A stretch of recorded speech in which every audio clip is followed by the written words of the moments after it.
Hello friends, welcome to my channel back to the basics. दोस्तों, हमारे channel का एक ही मकसद है to crack UPSC examination without fear. लेकिन इस डर को भगाने के लिए आपको बहुत ज़्यादा परिश्रम एफर्ट्स लगाने होंगे। चलिए दोस्तों, स्टार्ट करते हैं आज का वीडियो। एंड फॉर्चुनेटली आज का वीडियो हमारा मॉडर्न हिस्ट्री का लास्ट वीडियो है। तो मॉडर्न हिस्ट्री के लास्ट वीडियोज में आप सभी का स्वागत है। और अगर आप शुरू से लेकर के अभी तक के सारे वीडियोज़ को आपने फॉलो किया है तो मैं आपको कॉन्ग्रेचुलेशंस कहना चाहूँगा, क्योंकि आपने दिखाया है कि आपका कैरेक्टर कैसा है। ठीक है, आपके कैरेक्टर में है कंसिस्टेंसी। ठीक है, और इस कंसिस्टेंसी के साथ ही आप यूपीएससी जैसे बहुत ज़्यादा थका देने वाले एग्ज़ाम को क्रैक कर पाओगे। क्योंकि अगर आप कंसिस्टेंट नहीं हो तो दोस्तों आप एक तरफ तो ना ही इसका सिलेबस कंप्लीट कर पाओगे, ना ही इस एग्ज़ाम के साथ जो जो करना ज़रूरी है उन सभी प्रोसेसेस के साथ आप जस्टिस कर पाओगे। तो ये कंसिस्टेंसी इज़ द की दोस्तों। आप किसी दिन बहुत अच्छा फील कर रहे हो उस दिन भी पढ़िए, और किसी दिन ऐसा हो सकता है कि आप बहुत बुरा फील कर रहे हो, बीमार हो, या आप आपकी गर्लफ्रेंड भाग गई हो, कुछ भी हो सकता है, आई डोंट नो। बट उस दिन भी आप किसी तरीके से बुक उठा कर, कॉपी उठा करके, नोट्स उठा करके पढ़ रहे हैं। ये मोस्ट इंपॉर्टेंट है दोस्तों, क्योंकि अच्छा और बुरा पल सभी के लाइफ में आता है। उस पल में आपका एटीट्यूड क्या है वो डिसाइड करता है कि आप सफल होंगे या नहीं होंगे। ऐसा एक स्टेटमेंट है, आपको याद होगा कि it is not the aptitude but the attitude which takes you to altitude. यानी ऊंचाइयों पर अगर आपको जाना है तो आपका एटीट्यूड ही आपको लेकर के जा सकता है। तो चलिए दोस्तों, आज का हमारा लास्ट टॉपिक है, ये है मिसलेनियस टॉपिक्स। तो इधर उधर से जो छूट जाते हैं उनको हम लोग आज कवर करेंगे। दोस्तों, मेरा नाम है आनंद मोहन और मैंने अभी तक यूपीएससी के 3 अटेम्प्ट्स दिए हैं। फॉर्चुनेटली तीनों ही बार में मेरा प्रीलिम्स आसानी से हो गया है, और इसीलिए मैं आप सभी दोस्तों की प्रीलिम्स एग्जाम में हेल्प कर रहा हूँ। चलिए स्टार्ट करते हैं आज का वीडियो। दोस्तों, फर्स्ट क्वेश्चन है वर्नैकुलर प्रेस एक्ट के रिगार्डिंग। तो वर्नैकुलर प्रेस एक्ट 1878 के रिगार्डिंग ये स्टेटमेंट देखिए। The district magistrate was made all powerful and no appeal can be made against his action in court of law. तो दोस्तों, पहला statement बिल्कुल सही है। जो वर्नैकुलर प्रेस एक्ट है ये आया था किसके कार्यकाल में, आपको पता होना चाहिए, आया था लॉर्ड लिटन के कार्यकाल में। इसको कहा जाता है लिटन द बैड। और इसके बाद एक गवर्नर जनरल आएंगे जिनका नाम है लॉर्ड रिपन, और उनको कहा जाएगा रिपन द गुड। तो रिपन द गुड क्या करेंगे, इस वर्नैकुलर प्रेस एक्ट को हटा देंगे। दोस्तों, vernacular press act was nicknamed the gagging act. बिल्कुल सही बात है, इसको द गैगिंग एक्ट कहा जाता है, क्योंकि ये क्या करता था ना, गैग करती थी। मतलब सभी चीज़ों को, जो प्रिंटर्स है और प्रेस के अंतर्गत और भी जो पोजीशन में और भी सामान होती है, उन सभी को ये लोग गैग कर लेते थे। मतलब क्या बोला जाएगा, अपने कब्जे में ले लेते थे। फिर देखिए, तो सेकेंड स्टेटमेंट आपका क्या है, बिल्कुल सही है।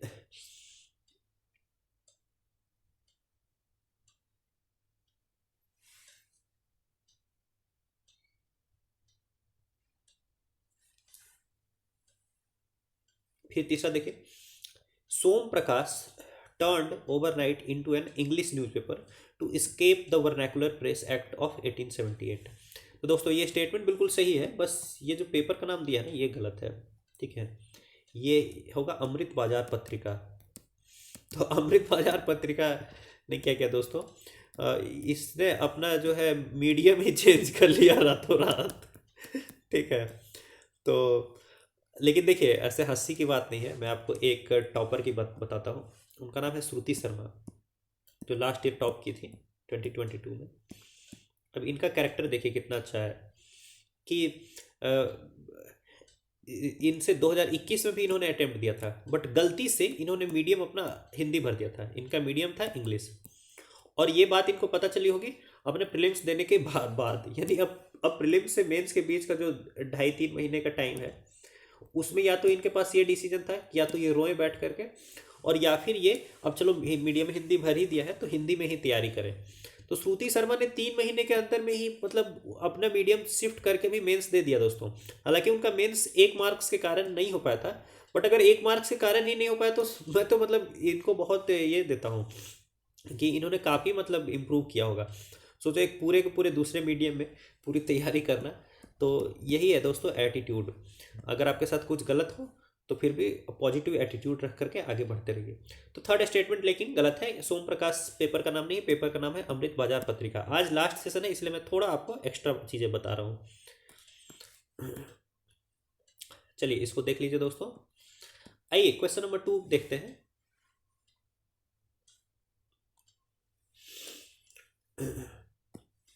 देखिए, which of the following can be attributed with the tenure of Warren Hastings. तो वॉरेन हेस्टिंग्स 1773 से 1785 के बीच में ये थे गवर्नर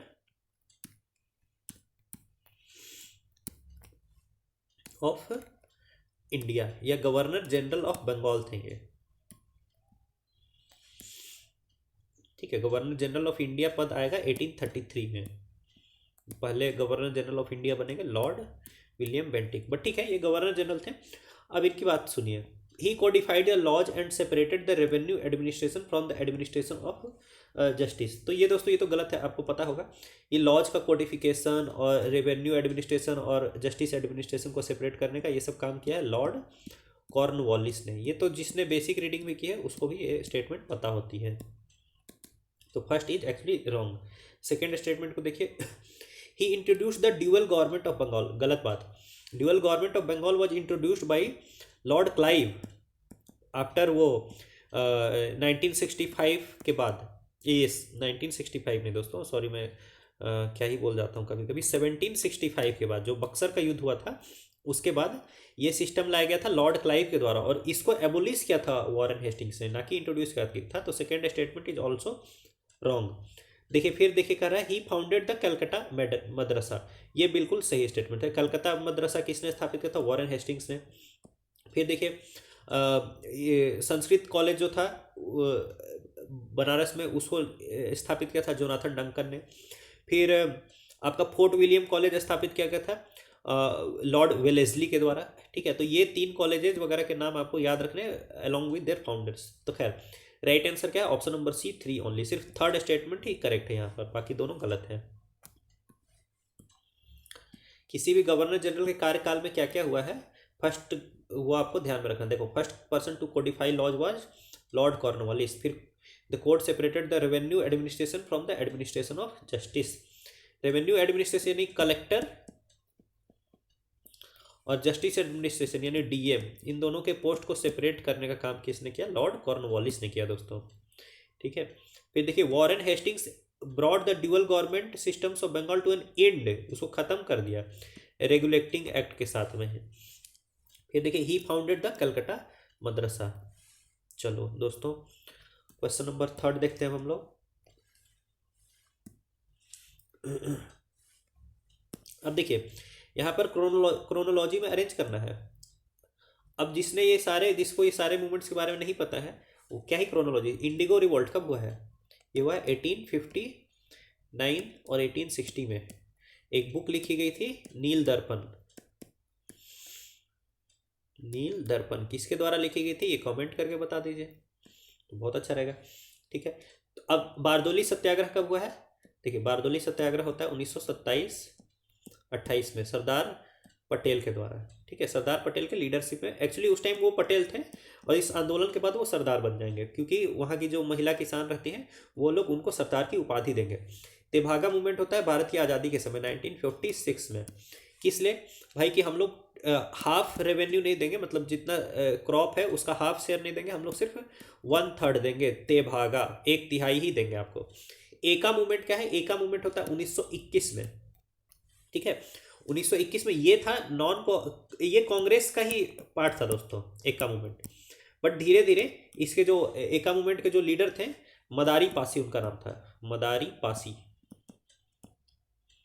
ठीक है, और ये जगह है उत्तर प्रदेश का हरदोई का इलाका, हरदोई बहराइच ये इलाका, इस इलाके की बात की जा रही है। ठीक है, तो धीरे धीरे क्या हुआ? ये तो था पहले इंडियन नेशनल कांग्रेस का ही पार्ट था ये एका मूवमेंट। एका मूवमेंट यूनिटी मूवमेंट, एक मूवमेंट, ये एका नहीं पढ़िए एक पढ़िए, एक मूवमेंट, एक करने की कोशिश की जा रही है। तो लेकिन इसमें क्या हो ना, मदारी पासी के अंतर्गत ये जो मूवमेंट है ये थोड़ा थोड़ा हिंसक बनने लगा, तो हिंसक बनने लगा तो ये इसको कांग्रेस ने अपने से अलग कर दिया। फिर कांग्रेस ने अपने से जैसे इसको अलग किया तो ब्रिटिशर्स ने इसको दबा दिया। खैर, अब आपके पास पूरा टाइमलाइन है, तो सबसे पहले ये हो जाएगा 4 हो जाएगा, फिर 1 हो जाएगा, फिर 3 हो जाएगा, फिर 2 हो जाएगा। तो आपको एकदम क्रोनोलॉजी वाले क्वेश्चन में आपको गलत करना ही नहीं है, आप पढ़िए ही उस तरह से कि क्रोनोलॉजी आपकी गलत ही ना हो। तो चलिए आप इसका राइट आंसर मार लीजिए, कोई मुश्किल तो है नहीं। चलिए दोस्तों क्वेश्चन नंबर 4 देखते हैं। देखिए, which of the following statements regarding Indian factory act 1891 is correct. Indian factory act के बारे में बताया जा रहा है कि it increase the minimum and maximum age limit for children. ठीक है, तो ये बात सही है कि इसने क्या किया कि जो मिनिमम एज लिमिट है और मैक्सिमम एज लिमिट है, दोनों को इसने क्या किया दोस्तों, इंक्रीज कर दिया। पहले मिनिमम एज लिमिट थी किसी बच्चे से काम कराने की, वो थी 7 साल। अब सोचो 7 साल का बच्चा से काम कराते थे ये लोग दोस्तों, वो भी क्या, वो कानून आने के बाद, नहीं तो पहले तो 5 साल के बच्चे से ही वो लोग काम कराते थे। ठीक है, अब छोड़ो, तो 7 साल से इसको बढ़ा करके कर दिया गया 9 साल, कि चलो 9 साल तक के बच्चे से हम लोग काम कराएंगे, मिनिमम 9 साल के बच्चे से हम लोग काम कराएंगे। ठीक है, और अधिकतम 14 साल के बच्चे से काम कराएंगे। ठीक है, मतलब 14 साल से बड़े से भी काम कराएंगे, लेकिन जैसे जो बच्चों को जो छूट दे रहे हैं ना, वो फिर 14 साल से बड़ों को छूट नहीं देंगे। जैसे बच्चों को था कि दिन में सिर्फ 7 घंटे काम कराना है, लेकिन 14 साल से जहां वो बड़ा हुआ तो अब 7 घंटे नहीं, अब तो दिन भर उसे काम कराना, 12-14 घंटे अब उसे हम काम कराएंगे। ठीक है, तो ये जो चीज़ है कि increase the minimum and maximum age limit for children, तो ये बिल्कुल सही स्टेटमेंट है दोस्तों। फिर दूसरा देखिए, the fixing maximum working hours for men at 12 hours per day. Men का वर्किंग आवर्स फिक्स ही नहीं था दोस्तों, सिर्फ वीमेन का फिक्स था 11 घंटे और आधे घंटे का ब्रेक। तो ना 11 घंटे काम कराएंगे और आधे घंटे का ब्रेक देंगे, ये तो वीमेन के लिए था, वो तो उन पर रहम किया जा रहा है कि सिर्फ 11 घंटे ही काम कराएंगे। तो आप पुरुषों से सोच सकते हैं कि 14 घंटे भी इनको काम कराने में कोई दुख नहीं थी। फिर देखिए, the act provided for a weekly holiday to women and children only, ये गलत है। इसने प्रोवाइड किया था कि सभी को हॉलीडे मिलेगा, वीकली हॉलीडे, बट ये एक्ट हर जगह लागू नहीं था। ठीक है, तो पहले तो ये गलत है क्योंकि सिर्फ वीमेन और चिल्ड्रन ओनली के लिए नहीं है, मेन के लिए भी है। बट बहुत जगह ऐसे थे जहां पर ये भी लागू नहीं होता था कि वीकली हॉलीडे तो छोड़ दो, 12-14 घंटे तो छोड़ दो, बच्चों को राहत तो छोड़ दो, सबको जो है 14-14 घंटे काम कराएंगे हम लोग, कोई छुट्टी उट्टी कुछ भी नहीं देंगे। ठीक है, और कोई ब्रेक भी नहीं देंगे। तो 4th का right answer is option number ए। फिलहाल ये याद रखिए, ये इंडियन फैक्ट्री एक्ट के विषय में चर्चा हो रही है, सो पढ़ लीजिए। देखिए, British owned tea and coffee plantations were exempted from application of these laws. तो फिर फायदा क्या कि इतने बड़े बड़े जहाँ इतने लोगों को एम्प्लॉय किया जा रहा है वहाँ पर ये लॉज एप्लीकेबल ही नहीं थे, यानी वहाँ पर कितने भी खटाओ कोई दिक्कत नहीं है, बच्चों को खटाओ कोई दिक्कत नहीं, महिलाओं को जो है 14-14 घंटे खटाओ कोई परेशानी नहीं है। तो खैर, और सोचो दोस्तों, आपको 8 घंटे पढ़ने में दिक्कत होती है तो एक ब्रिटिशर्स के अंतर्गत आपको पढ़ाई का जिम्मा दे देना चाहिए, तो आप फिर 14 घंटे पढ़ना शुरू कर देंगे। चलिए, ये तो मजाक की बात है। क्वेश्चन नंबर 5 देखते हैं दोस्तों। Consider the following statements with reference to Indian social conference. जो इंडियन सोशल कॉन्फ्रेंस है, तो आपको पता ही है कि इसके फाउंडर एम जी रानाडे थे, रघुनाथ राव थे, ये बिल्कुल सही स्टेटमेंट है। फिर देखिए, अब देखिए, it was called the social reform cell of Indian national congress. आपको पता है कि एम जी रानाडे और रघुनाथ राव वगैरह पहले एक सोशल रिफॉर्म संगठन थी, प्रार्थना समाज, तो उससे भी जुड़े हुए थे। तो जाहिर सी बात है कि जो सोशल रिफॉर्मर है वो किसी भी ऑर्गेनाइजेशन में आएगा तो वो सोशल रिफॉर्म का काम करेगा ही। तो ये जो इंडियन सोशल कॉन्फ्रेंस है वो भी इंडियन नेशनल कांग्रेस के सोशल रिफॉर्म सेल का काम करती थी। तो second statement is also right. फिर थर्ड देखिए, इट लॉन्च्ड प्लेज मूवमेंट, यानी सभी से लोग शपथ दिलवाते थे कि हम लोग चाइल्ड मैरिज नहीं करेंगे। तो third statement is also right दोस्तों। फिर फोर्थ देखिए, the conference made by annually to the preceding years Indian national congress session venue, ऐसा कुछ नहीं है। ये जब 2 बार नहीं मिलती थी, एक ही बार मिलती थी, और जहाँ कांग्रेस होता था, इंडियन नेशनल कांग्रेस का सेशन होता था, वहीं पर ये लोग भी मिलते थे, क्योंकि अलग से फिर कौन दोबारा आएगा दोस्तों, पूरे देश से लोग आते थे, आपको तो पता ही है। तो 2-2 बार अलग अलग उतने दूर दूर से नहीं आएंगे। तो जब इंडियन नेशनल कांग्रेस का सेशन जहाँ पर होता था उसी जगह पर ये लोग भी मिल लिया करते थे। तो fourth statement is actually wrong. तो राइट आंसर क्या हो जाएगा 5 का हमारा B, 1, 2 and 3 only. Indian social conference, MG Ranade and Raghunath Rao, ये सोशल रिफॉर्म सेल है इंडियन नेशनल कांग्रेस का, और ये लोग प्लेज मूवमेंट कराते थे चाइल्ड मैरिज के अगेंस्ट। इसको पढ़ लीजिए। आइए दोस्तों, क्वेश्चन नंबर हम लोग 6 देखते हैं। With reference to the licensing regulations of 1823, अब ये 1823 का लाइसेंसिंग रेगुलेशन की बात की जा रही है दोस्तों। देखिए, William Bentinck pass this act to reverse the relaxation provided by Lord Hastings. तो दोस्तों ये गलत है। लॉर्ड हेस्टिंग्स ने क्या किया था, इंडियन प्रेस वगैरह को कुछ रिलैक्सेशंस प्रोवाइड किया था, और उसके बाद एक कार्यवाहक समझ लीजिए तो गवर्नर जनरल आया था जिसका नाम था जॉन एडम्स। जॉन एडम, उसने ये एक्ट पास किया था, लाइसेंसिंग रेगुलेशंस, ठीक है, ताकि ये लॉर्ड हेस्टिंग्स के रिलैक्सेशंस को ये क्या कर सके, रिवर्स कर सके। कौन? John Adam. जॉन एडम के बाद हालांकि विलियम बेंटिक आएगा, बट ये विलियम बेंटिक का काम नहीं, ये जॉन एडम का काम है, ठीक है। तो first statement is actually incorrect. फिर देखिए, the government had the right to cancel any license. तो ये स्टेटमेंट आपका बिल्कुल सही है दोस्तों।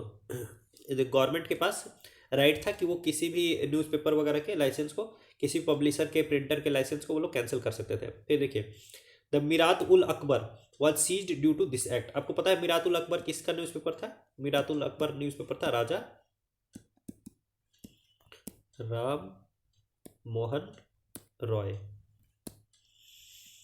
ये इनका न्यूज़पेपर था। तो ये सही बात है, ये लाइसेंसिंग रेगुलेशन के कारण ही ये जो है मिरातुल अकबर ये बंद हो गया था दोस्तों। तो third statement is also right. ये पर्शियन लैंग्वेज का न्यूज़पेपर था।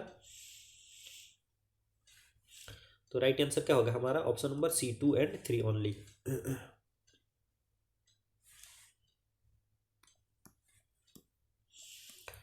दोस्तों बस 1 सेकंड का मुझे ब्रेक दीजिए, मैं पानी पी लेता हूँ। चलिए स्टार्ट करते हैं दोस्तों। तो ये तो चलिए आप हो गया। क्वेश्चन नंबर 7 में आते हैं हम लोग। देखिए, with reference to the downward filtration theory, जो डाउनवर्ड फिल्ट्रेशन थ्योरी है ये किसके द्वारा लाया गया था? आपको पता है ये TB मैकॉले ने इंट्रोड्यूस किया था, ठीक है। चलिए देखते हैं, स्टेटमेंट देखते हैं सीधा कि introduced by Lord Macaulay for solving problems related to Indian education system. तो बिल्कुल सही बात है ये। तो लॉर्ड मैकॉले ने ये लाया था डाउनवर्ड फिल्ट्रेशन थ्योरी कि हम लोग भाई कुछ जो एलिट लोग हैं, मतलब बस कुछ लोगों को हम लोग पढ़ाएंगे और फिर मासेस को पढ़ाने का जिम्मा इनका होगा। यानी यहाँ से डाउनवर्ड फिल्ट्रेशन होगी एजुकेशन की, यानी मासेस को पढ़ाने का जिम्मा हमारा नहीं है। ये लोग ऐसा कहते थे, हम लोग बस कुछ लोगों को पढ़ाएंगे और यहाँ से नॉलेज जो है डाउनवर्ड फिल्ट्रेशन होगा उसका। तो चलिए, तो ये लॉर्ड मैकॉले के द्वारा लाया गया था। पहला स्टेटमेंट बिल्कुल सही है। The theory advocated to educate each and every one in the country. बिल्कुल गलत जवाब। हम लोग तो सिर्फ कुछ ही लोगों को पढ़ाएंगे, सबको पढ़ाएंगे तो कितना पैसा खर्च होगा? हम लोग यहाँ इंडियंस को पढ़ाने थोड़ी आए, हम लोग तो लूटने आए हैं।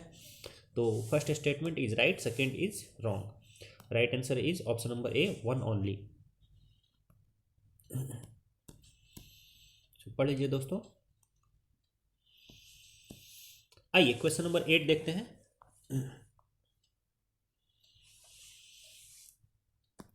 देखिए, which of the following statements is true regarding the early British efforts towards the education system in India. तो Warren Hastings founded the Calcutta मदरसा।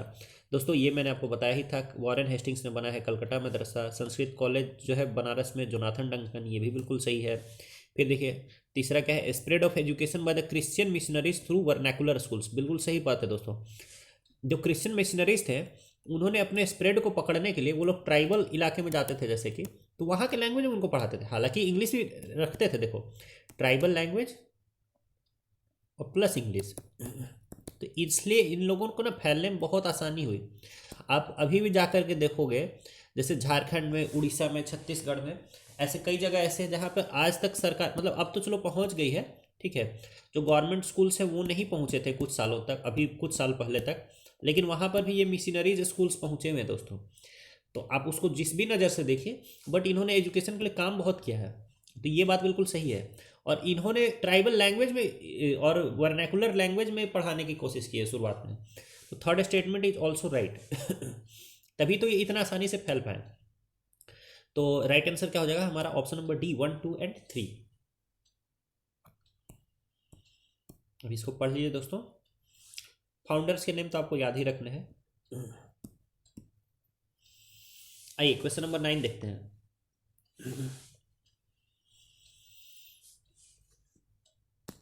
देखिए, with reference to the literary and related works done by the early Britishers consider the following statements. तो जो early Britishers के द्वारा जो काम किया गया है उसके बारे में कहा गया। Asiatic society was founded by William Jones. ये तो आपको पता है कि एशियाटिक सोसाइटी ऑफ बंगाल 1784 में इसको स्थापित किया गया था। किसके द्वारा? विलियम जोन्स के द्वारा। बहुत अच्छी बात है। फिर देखिए, James Prinsep translated the Bhagavad Gita and Hitopadesha in English. बिल्कुल गलत जवाब। देखिए, जेम्स प्रिंसेप वो था दोस्तों जो अकबर की जो अकबर नहीं, क्या मैं बोल देता हूँ कभी कभी,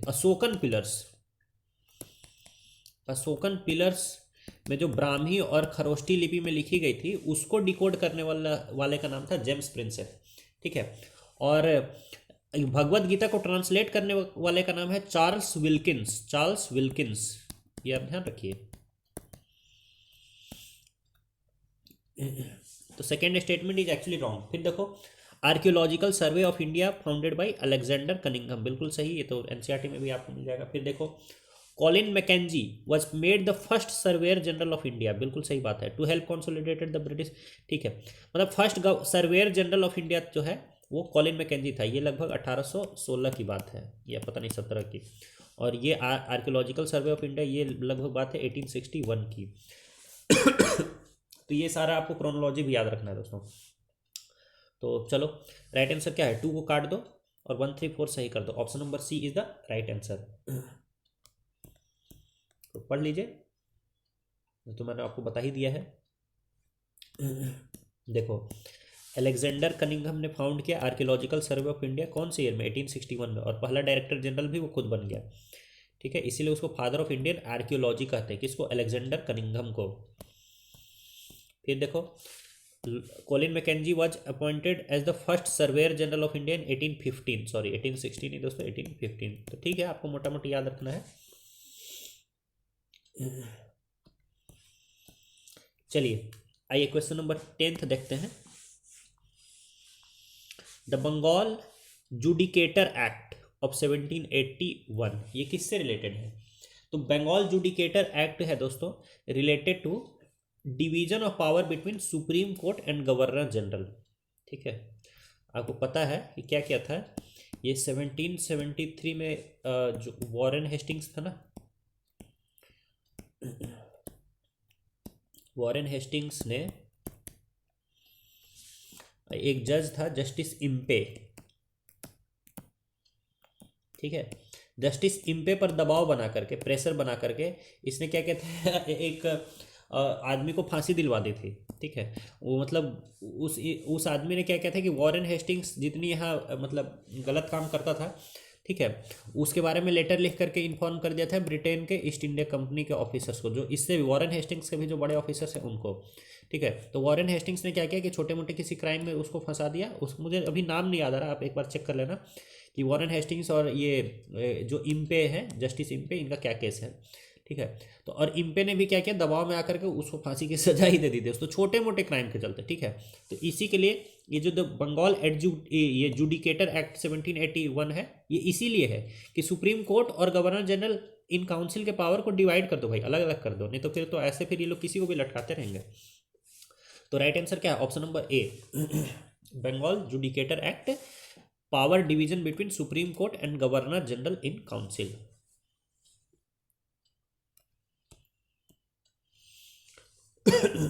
इसको पढ़ लीजिए, हालांकि आप वो कहानी याद रखना जो मैंने आपको बताया, और प्लीज अभी नेम सर्च कर लेना।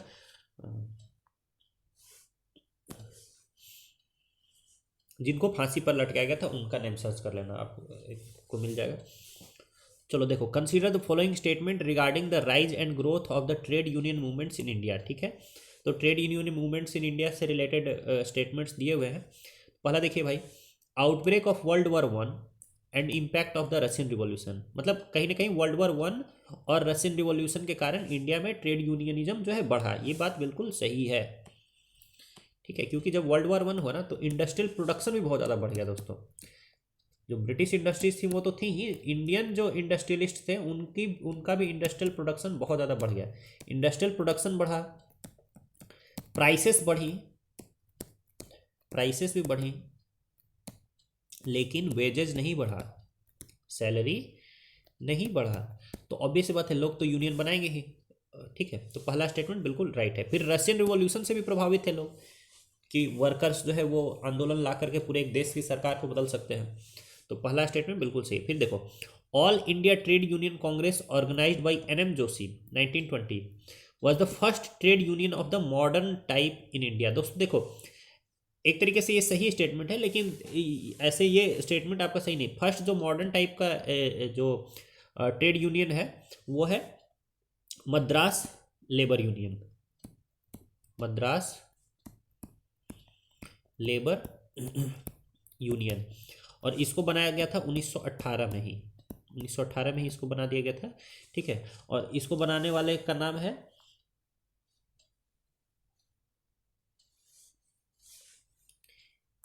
बीपी वाडिया। वादिया, वादिया तो नहीं कहेंगे, वाडिया ही कहेंगे, बीपी वाडिया इनका नाम है। ठीक है, तो ये आपको ध्यान रहे। पहला मॉडर्न टाइप का ट्रेड यूनियन है इंडिया का मद्रास लेबर यूनियन। हालांकि जिसके बारे में हम लोग जनरली पढ़ते हैं वो यही all India trade union Congress 1920 में एन.एम. जोशी ने इसको ऑर्गेनाइज किया था। और इसके जो पहले क्या बोलेंगे चेयरपर्सन या प्रेसिडेंट जो भी है वो थे लाला लाजपत राय जी। लाला लाजपत, लिख लो यार, लाला लाजपत राय पहले इसके प्रेसिडेंट थे। ठीक है, और इसको ऑर्गेनाइज किया था एन.एम. जोशी ने, नारायण मल्हार जोशी ने। ठीक है, पढ़ लीजिए आप लोग। आइए दोस्तों, क्वेश्चन नंबर 12 देखते हैं। क्वेश्चन 12 कर रहा है कि इनमें से कौन कौन सा जो मूवमेंट है वो कास्ट मूवमेंट है। जैसे अलग अलग टाइप के मूवमेंट होते थे ना, tribal movement, peasant movement, caste movement. तो इनमें से कौन कौन सा जो है वो कास्ट मूवमेंट है, यानी जाति वाला आंदोलन है। तो इड़ावा मूवमेंट जो है ये बिल्कुल सही बात है, ये एक कास्ट मूवमेंट है। यहाँ पर इनके लीडर थे, लीडर क्या थे, गुरु थे श्री नारायण गुरु, और उन्होंने संस्था बनाई थी श्री नारायण धर्म परिपालन योगम SNDP। तो इड़ावा जो है मूवमेंट ये बिल्कुल सही बात है। फिर देखिए, जो नादार मूवमेंट है ये तमिलनाडु से रिलेटेड है, और यहाँ पर भी जो नादर्स थे वो पहले थे टैपी टोडर्स जिसको बोलते हैं। टैपी टोडर मतलब वो हो गया दोस्तों जो वो क्या बोलते हैं, लोकल जो शराब वगैरह बनाते हैं, माड़ी, हम लोग के यहाँ झारखंड में माड़ी बोलते हैं, और महुआ का शराब बनाते हैं। तो उस टाइप का ये लोग काम करते थे। पर धीरे धीरे इनका जो फाइनेंशियल पोजीशन था वो इम्प्रूव हो गया। तो फाइनेंशियल पोजीशन इनका इम्प्रूव होने के बाद इन लोगों ने क्या किया कि क्षत्रिय स्टेटस क्लेम किया। क्षत्रिय स्टेटस इन लोगों ने क्लेम किया। तो ये जो नादर मूवमेंट है ये भी एक टाइप का क्या है, कास्ट मूवमेंट है। फिर देखिए, महार मूवमेंट आपको पता है डॉक्टर BR अम्बेडकर ने इसको लीड किया था, और इनका क्या कहना था, टेम्पल एंट्री और पानी पीने का, मतलब जो कुआं है उससे, जो पब्लिक वेल है उससे हम सभी लोग पानी पी सकते हैं, इस चीज़ की हम लोग को इजाज़त दो। ठीक है, तो महार मूवमेंट भी एक टाइप का क्या हुआ, कास्ट मूवमेंट हुआ। फिर देखो, पाबना मूवमेंट जो है ये दोस्तों मतलब एक किसानों का आंदोलन है, ये पीजेंट मूवमेंट है दोस्तों। पाबना मूवमेंट जो है वो कास्ट मूवमेंट नहीं है। ठीक है, और ये पाबना मूवमेंट कहाँ पर हुआ है, ये हुआ है बंगाल में। ठीक है, और आज के बांग्लादेश में। ठीक है, तो पहले पाबना मूवमेंट एक पीजेंट मूवमेंट है बंगाल का। फिर देखिए, कैवर्ताज मूवमेंट देखते हैं।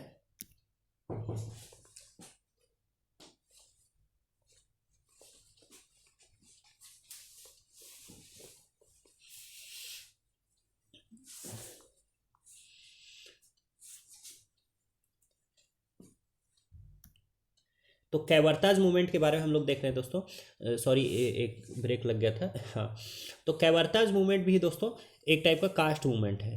ठीक है, और कैवर्ताज मूवमेंट के अंतर्गत क्या किया गया था कि जो कैवर्त थे, जो कि बंगाल के मिदनापुर में थे। ठीक है, उन लोगों ने जाति निर्धारिणी सभा बनाई थी। ठीक है, अपने अपने कास्ट को डिसाइड करने के लिए। तो ठीक है, अब इस ये आप ध्यान रखिए कि पाबना मूवमेंट बस यहाँ पर एक पीजेंट मूवमेंट है, उसको काट दीजिए। 1 2 3 5 आपका राइट आंसर है। 12 का सी इज द राइट आंसर। सारा मैंने आपको बता दिया। एक बस कैवर्त मूवमेंट का देखिए, जो कैवर्त थे वो मिदनापुर बंगाल के थे और वो लोअर कास्ट के लोग थे। इकोनॉमिकली वे लोग सही हो गए थे। ठीक है, फिर दे बिगेन कॉलिंग देमसेल्फ महिष्याज। अब हम लोग कैवर्त नहीं, अब हम महिष्याज हैं। एंड स्टार्टेड जाति निर्धारिणी सभा एंड महिष्या समिति। ठीक है, तो ये आपको ध्यान रखना है। चलिए दोस्तों, क्वेश्चन नंबर 13 देखते हैं। क्वेश्चन नंबर 13 क्या कर रहा है? Which of the following were the limitations of peasant organization of India between 1925 and 1947। तो जो पीजेंट ऑर्गेनाइजेशंस थे उनका लिमिटेशन क्या था? ठीक है, ये पूछ रहा है। देखो, they were basically agrarian agitations turned into nationalist movements. ये बिल्कुल सही बात है। उनका मेन काम तो था अपने प्रॉब्लम्स के लिए लड़ना, यानी एग्रेरियन एजिटेशन ही उनका मेन काम था। जब उसी दौरान अगर कोई नेशनल मूवमेंट भी हो रहा है, मान लो नेशनल नॉन कॉपरेशन मूवमेंट हो रहा है, सिविल डिसोबीडियंस मूवमेंट हो रहा है, या क्विट इंडिया मूवमेंट हो रहा है, तो ये लोग उससे भी जुड़ जाते थे। ठीक है, फिर देखिए, mainly regional in outlook with no pan India presence. ये भी बिल्कुल सही है, क्योंकि अलग अलग जगह के जो किसान थे उनकी समस्याएं भी अलग अलग थी, तो पैन इंडिया प्रेजेंस नहीं था उनका। तो second statement is also right. फिर थर्ड देखिए, the ideologies of peasants were focused on a single ideology. ऐसा तो हो ही नहीं सकता, इंडिया में ही पॉसिबल नहीं दोस्तों। सिंगल आइडियोलॉजी वाली बात ही नहीं हो सकती। कोई जो है, कुछ लोग गांधीयन मेथड से लड़ेंगे, कुछ लोग कम्युनिस्ट मेथड से लड़ेंगे, कुछ लोग रिवॉल्यूशनरी मेथड से लड़ेंगे, तो सारे लोगों की सेम आइडियोलॉजी नहीं थी। फिर देखो, confusion in defining basic agrarian problems and ideologies for a movement to start. ठीक है, तो जो बेसिक, क्योंकि आपको पता ना हर जगह की एग्रेरियन प्रॉब्लम्स अलग अलग थी, तो इसी कारण से मतलब बेसिक एग्रेरियन प्रॉब्लम है क्या, इसमें जो है प्रॉब्लम थी लोगों को डिफाइन करने में, और इसी कारण से एक यूनिफाइड आइडियोलॉजी फॉर्म नहीं हो पाई दोस्तों। तो fourth is also a right statement. तो राइट आंसर क्या हो जाएगा हमारा? 1 2 एंड 4 ओनली। इस टाइप के क्वेश्चंस के लिए आपको बहुत ज़्यादा फैक्ट्स याद रखने की जरूरत नहीं है, बट किस टाइम में क्या चल रहा था उस कॉन्सेप्ट को थोड़ा समझना आपको जरूरी है दोस्तों। तो 13th का right answer is option number B.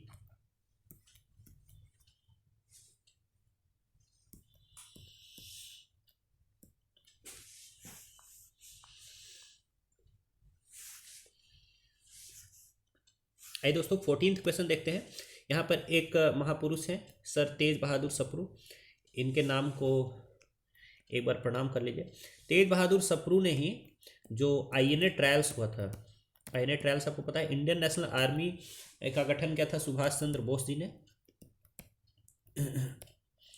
और उस आर्मी में जो जो लोग लड़ रहे थे, तो एक बार जैसे 1845 में जापान तो हार गई, और सुभाष चंद्र बोस का भी अब कहा जाता है कि उनकी डेथ हो गई। क्या हुआ नहीं हुआ मुझे नहीं पता है, और उसमें हम लोग जा भी नहीं सकते हैं, बट ठीक है। उसके बाद जो आईएनए के जो प्रिजनर्स पकड़े गए, यानी कि इंडियन नेशनल आर्मी की तरफ से जो लोग पकड़े गए थे, उन लोगों पर मुकदमा चलाया गया, जिसको आईएनए ट्रायल्स कहा जाता है। और ऐसे कई लोगों को छुड़वाने का काम किया था हमारे सर तेज बहादुर सप्रू जी ने, तो इसीलिए इनको एक बार नमन करिए। और आइए क्वेश्चन देखिए, he was member of the Privi council in London. तो दोस्तों इनको जो है ये मेंबरशिप दी गई थी, क्योंकि देखिए ना ये कितने बड़े लॉयर हैं, इतने ज्ञानी पुरुष हैं। तो अब देखिए, स्वदेशे पूज्यते राजा विद्वान सर्वत्र पूज्यते, तो ये उस टाइप के विद्वानों में से एक थे। फिर देखो, committee to review the working of press laws in India, इनको बनाया गया था दोस्तों लॉ मेंबर। आपको पता है ना, वो गवर्नर जनरल काउंसिल में एक लॉ मेंबर ऐड हो गया था। फर्स्ट लॉ मेंबर था टीबी मैकॉले, और उसके बाद से ऐसे ऐसे उससे मतलब अलग अलग लॉ मेंबर थे। तो फिर बाद में इंडियंस भी कभी कभी मेंबर्स बन जाते थे। तो ये जब लॉ मेंबर बने थे, तो इनको इस कमेटी में डाला गया था कि working of press laws in India को रिव्यू करने के लिए। तो ये बिल्कुल सही स्टेटमेंट है। फिर देखिए, defending the INA trials as a lawyer for the captured soldiers, बिल्कुल सही, मैंने आपको पहले बताया। और drafting of the Indian constitution में भी इन्होंने बहुत हेल्प किया था दोस्तों। ठीक है, ये मॉडरेटिंग इन्फ्लुएंस लाते थे। जैसे मान लो हिंदूज कुछ बोल रहे कि हम तो यही करके रहेंगे, मुस्लिम्स कुछ बोल रहे कि हम तो यही करके रहेंगे, ठीक है, तो ये दोनों को समझाते थे, बोलते थे बीच का रास्ता अपनाओ भाई, नहीं तो काम कभी हो नहीं पाएगा। ठीक है, तो इस टाइप के महापुरुष थे हमारे सर तेज बहादुर सप्रू जी। तो right answer is option number D, 1 2 3 and 4। पढ़ लीजिए आप लोग। आइए दोस्तों क्वेश्चन नंबर 15 देखते हैं।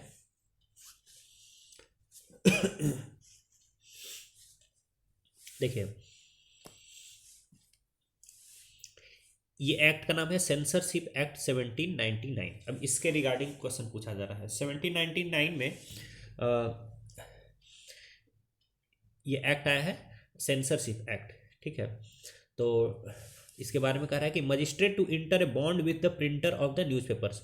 दोस्तों ये स्टेटमेंट बिल्कुल सही है, लेकिन ये 1799 वाले एक्ट से रिलेटेड नहीं है। देखो मजिस्ट्रेट जो है, जो प्रिंटर है, प्रिंटर वो मशीन प्रिंटर नहीं, वो जो जो इंसान है जो उन लोगों को प्रिंट मतलब न्यूज़पेपर्स को या जर्नल्स को प्रिंट कर रहा है, ठीक है, या जिसके कंपनी के अंदर ये सारी चीज़ प्रिंट की जा रही है, उस इंसान को मजिस्ट्रेट के साथ एक बॉन्ड में एंटर करना होगा। ये प्रोविजन था लॉर्ड लिटन वाले एक्ट का, लॉर्ड लिटन के एक्ट का। लॉर्ड लिटन के एक्ट का नाम क्या था? Vernacular press act.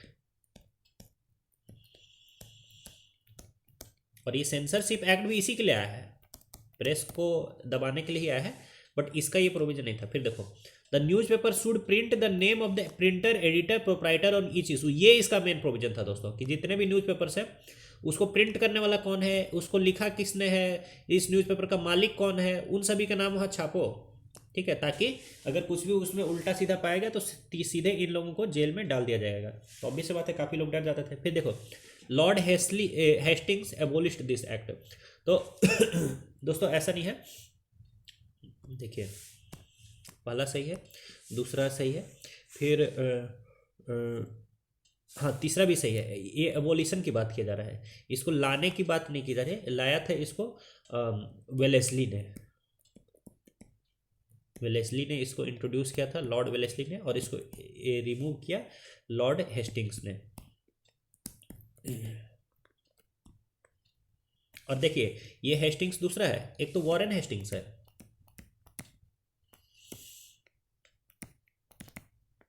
ये 1773 से जो चल रहा है।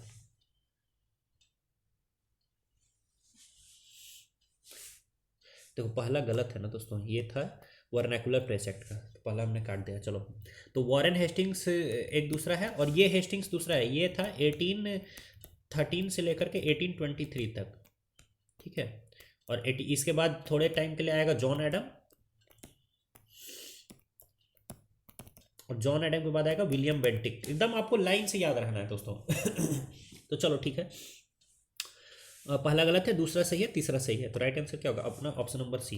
फिर से आप देख लीजिए, पहला क्यों गलत है? क्योंकि ये वर्नैकुलर प्रेस एक्ट का प्रोविजन है। ठीक है, दूसरा सही है क्योंकि ये प्रोविजन था कि जितने भी प्रिंटर्स हैं, एडिटर्स हैं, प्रोप्राइटर्स हैं, उनका नाम न्यूज़पेपर के हर इशू पर पब्लिश किया जाएगा। फिर लॉर्ड हेस्टिंग्स ने इसको एबोलिश किया, इसको इंट्रोड्यूस को किसने किया था? लॉर्ड वेलेस्ली ने। तो थर्ड भी आपका सही स्टेटमेंट है। तो 15th का right answer is option number C, 2 and 3 only.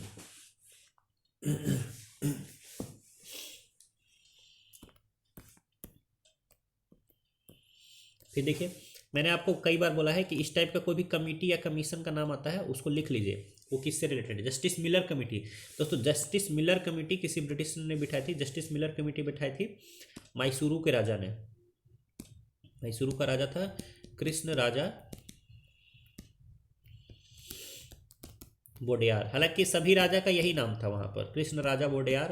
अब 1, फिर किसी ने कर दिया 2, किसी ने कर दिया 3, किसी ने कर दिया 4। ठीक है, तो कृष्ण राजा वोडेयार तो 1 तो वो था जिसको ब्रिटिशर्स ने ही बिठाया था टीपू सुल्तान की हत्या के बाद। ठीक है, बाकी इस टाइम तक जस्टिस मिलर कमेटी के टाइम तक आई थिंक 3rd या 4th होगा, जो भी है उससे मतलब नहीं अपने को। मैसूरू के राजा ने बिठाया था, और ये किस लिए बिठाया था? बैकवर्ड क्लास कास्ट के लोगों का सिचुएशन क्या है उसको स्टडी करने के लिए। ठीक है, तो जस्टिस मिलर कमेटी किससे रिलेटेड है? Committee on backward caste during the British rule. बिल्कुल सही बात है, मैसूरू के राजा ने इसको बैठा था। तो राइट आंसर इसका क्या हो जाएगा? Option number C, justice Miller committee Krishna Raja Wodeyar Mysuru वाला बिठाएगा, किस लिए? बैकवर्ड कास्ट की स्टडी करने के लिए।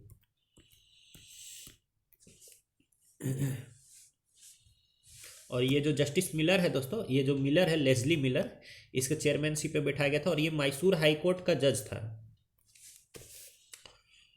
और इसी टाइम से ये 50% रिजर्वेशन की बात शुरू हो गई है दोस्तों, ठीक है, क्योंकि देखो उनकी कंडीशन खराब थी, तो खराब है कंडीशन तो उनको तो रिजर्वेशन आपको देना ही होगा। चलिए आते हैं दोस्तों क्वेश्चन नंबर 7 में। अब यहाँ मैच करना है हम लोगों को, ठीक है, तो चलिए मैच करना शुरू करिए। धर्म सभा आपको पता ही होगा, धर्म सभा राधाकांत देव जी लाए थे, किसके अगेंस्ट में? राम मोहन रॉय के अगेंस्ट में, ठीक है। तो 5 का ई तो बिल्कुल सही है, तो जहाँ भी 5 का ई नहीं है उसको काट दीजिए, देखिए इसको काट दीजिए, 5 का ई नहीं है, 5 का यहाँ पर सी है, 5 का यहाँ पर डी है, 5 का यहाँ पर डी है, तो राइट आंसर हो गया आपका ऑप्शन नंबर बी। लेकिन इस तरह से हम लोग सॉल्व नहीं करते, आपको पता ही है। फिर देखिए the servants of India society, 4 का क्या हो जाएगा? Servants of India society Gopal Krishna Gokhale ji, तो 4 का क्या हो जाएगा? ए हो जाएगा, इसमें भी 4 का ए है, ठीक है। फिर देखिए भारत स्त्री मंडल, भारत स्त्री मंडल 2 का हो जाएगा सरला देवी चौधरानी, 2 का हो जाएगा सी, तो इसमें भी 2 का सी है। फिर देखिए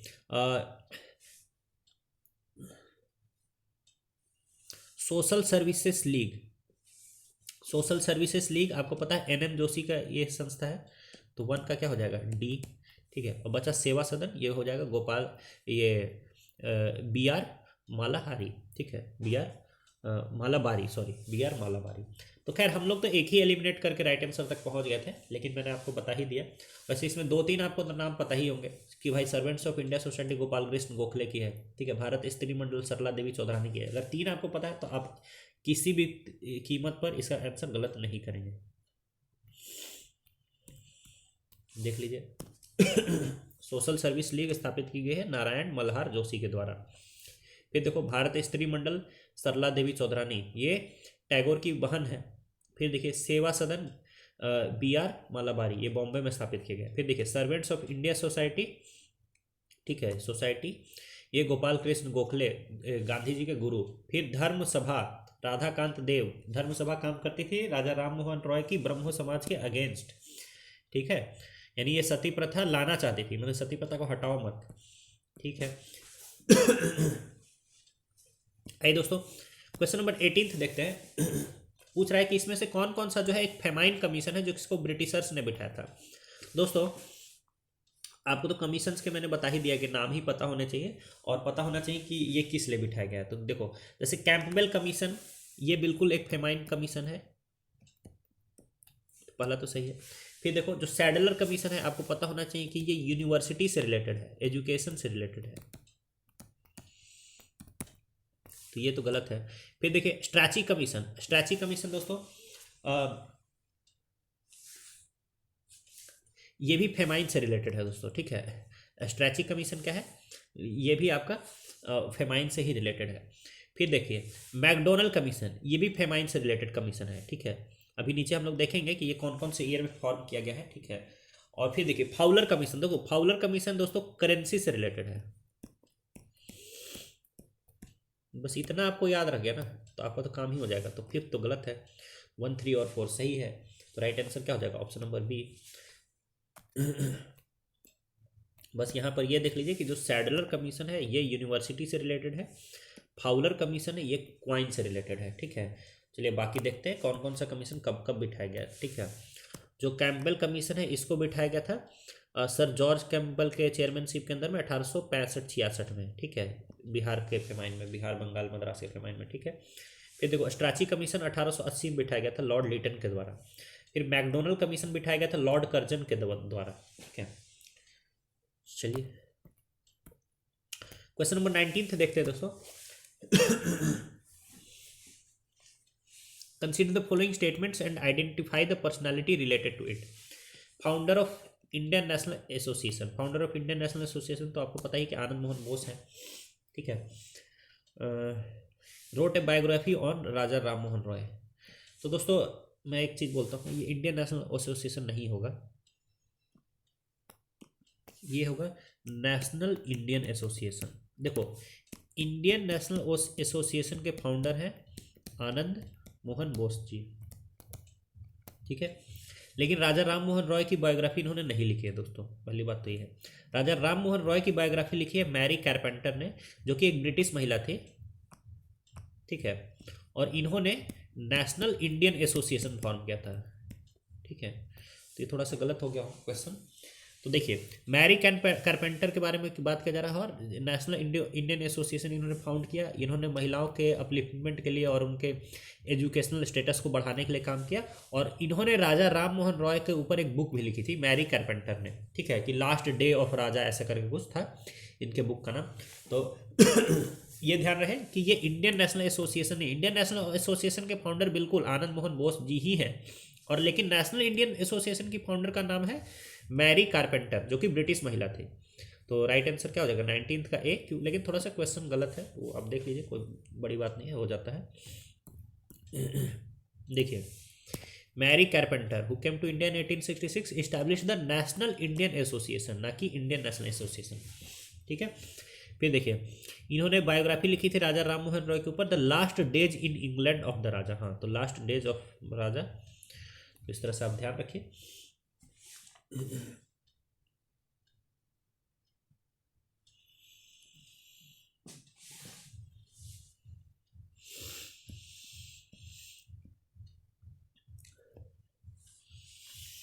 आइए दोस्तों क्वेश्चन 20 देखते हैं।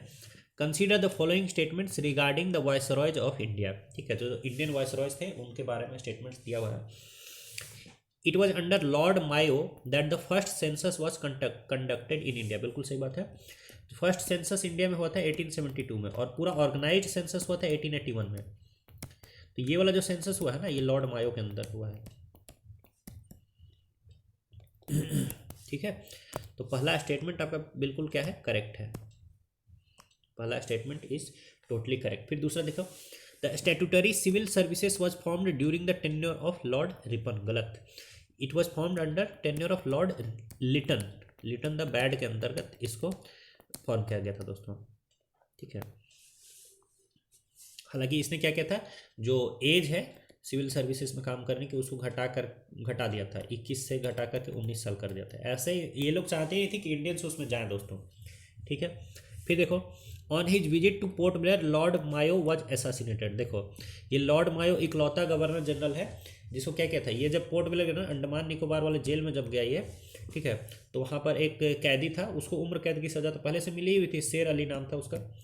तो उसने क्या किया कि लॉर्ड मायो को चाकू भोंक कर मार दिया दोस्तों, ठीक है। मैं अहिंसा का पुजारी नहीं हूँ, लेकिन किसी बुरे के साथ थोड़ा बुरा होता है तो पता नहीं क्यों अच्छा तो लगता है ये। तो फिर देखिए क्वेश्चन फोर्थ देखते हैं दोस्तों। The separate electorate for Muslims was given during the tenure of Lord Minto two, बिल्कुल सही बात है। लॉर्ड मिंटो दो थे, एक थे लॉर्ड मिंटो वन और एक हो गया लॉर्ड मिंटो टू। वन और टू उनका नाम नहीं है, वन और टू हिस्टोरियंस ने उनको दिया है नाम, ठीक है। लॉर्ड मिंटो वन जो थे वो थे 1807 से 18 मतलब इसी आसपास में थे, ठीक है, 1807 के आसपास थे, ठीक है।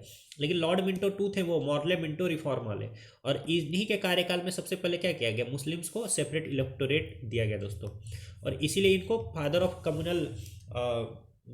कम्युनलिज्म भी कहा जाता है दोस्तों इंडिया में, क्योंकि ये इसने ही भारत में मतलब ये हिंदू मुस्लिम के बीच में जो अलगाव की भावना है ना, इसको इन लोगों ने खूब हवा दिया दोस्तों। तो खैर चलिए, राइट आंसर क्या है अपना, ऑप्शन नंबर सी। इसको आप लोग पढ़ लीजिए, बाकी आपको पता ही है।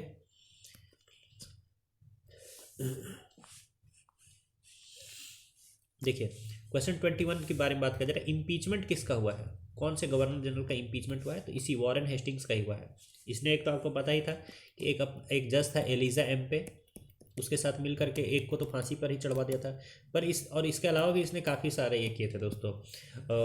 अवध की जो रानी है उन लोगों के ऊपर ये इसने ट्रूप्स भेज दिए थे। फिर और भी तो इसके ऊपर जो है इम्पीचमेंट का प्रोसेस चला था 7-8 साल तक, वॉरेन हेस्टिंग्स के ऊपर इम्पीचमेंट चला था। तो आपको ये ध्यान में रखना है कि किस गवर्नर जनरल का इम्पीचमेंट हुआ है, तो वॉरेन हेस्टिंग्स का हुआ है, जब वो ब्रिटेन गया वापस तब।